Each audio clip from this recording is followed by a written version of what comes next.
ఆయన ఘనత కొరకు నా సర్వస్వం. ఫిబ్రవరి 12. నీవు దేవుని మాటలను వింటున్నావా? నీవు మాతో మాట్లాడము, మేము విందుము. దేవుడు మాతో మాట్లాడిన యెడల మేము చనిపోదుము. నిర్గమ 20:19. మనము దేవుని పట్ల అవిధేయత చూపేటప్పుడు ముందు వెనుకలు ఆలోచించి అవిధేయత చూపము. మనం ఆయన మాటలను వెనుక అవిధేయత చూపుతాం. దేవుడు మనకు ఆజ్ఞలనిచ్చాడు, అయితే మనం వాటిని ఖాతరు చేయడం లేదు. ఇందుకు ఉద్దేశపూర్వకమైన అవిధేయత కారణం కాదు, కానీ మనము దేవుణ్ణి యథార్థ హృదయంతో ఆయన్ని ప్రేమించకపోవడం, ఆయన పట్ల భయభక్తులు లేకపోవడం మాత్రమే కారణం. మీరు నన్ను ప్రేమించిన యెడల నా ఆజ్ఞలను గైకొందురు, యోహాను 14:15 అని ప్రభువైన యేసు చెప్పాడు.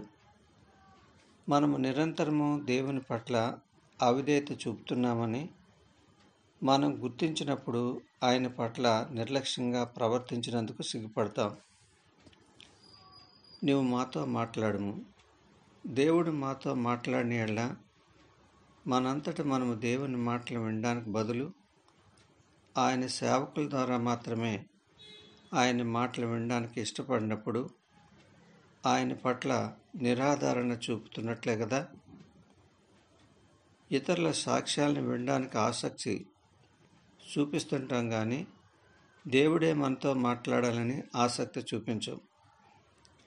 దేవుడు మనతో మాట్లాడాడంటే ఎందుకంత భయం?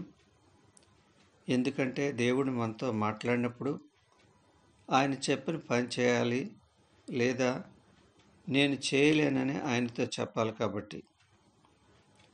దేవుని సేవకుల్లో ఎవరో ఒకరు మనతో మాట్లాడినట్లయితే వారి మాటల పట్ల మనకు ఇష్టమైతే విధేయత చూపుతాం, ఇష్టం లేకపోతే విధేయత చూపం. ఎందుకంటే వీరి విషయంలో విధేయత ఆజ్ఞాపూర్వకమైనది కాదని, విధేయత ఐచ్ఛికమని మనం భావించడమే కారణం. మంచిది, మీరు మీ స్వంత ఆలోచన చెబుతున్నారు. బహుశా మీరు చెబుతున్నది దేవుని సత్యమే కావచ్చు అని జవాబిస్తాం. దేవుడు నన్ను ప్రేమిస్తూ సదా నన్ను తన బిడ్డగా చూస్తుంటే నేను ఆయన్ని నిర్లక్ష్యం చేస్తూ ఆయన్ని అవమానపరుస్తున్నానా?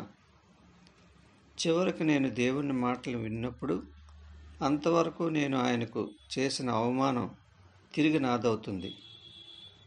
అప్పుడు నేను, ప్రభువా, నేను ఎందుకింత మొద్దుబారి ఉన్నాను, ఎందుకింత మూర్ఖత్వంలో ఉన్నాను అని స్పందించడం తప్ప ఏం చేయగలను? మనము దేవుని మాటలను వినినప్పుడు మనలో వచ్చే పరిణామం ఇదే.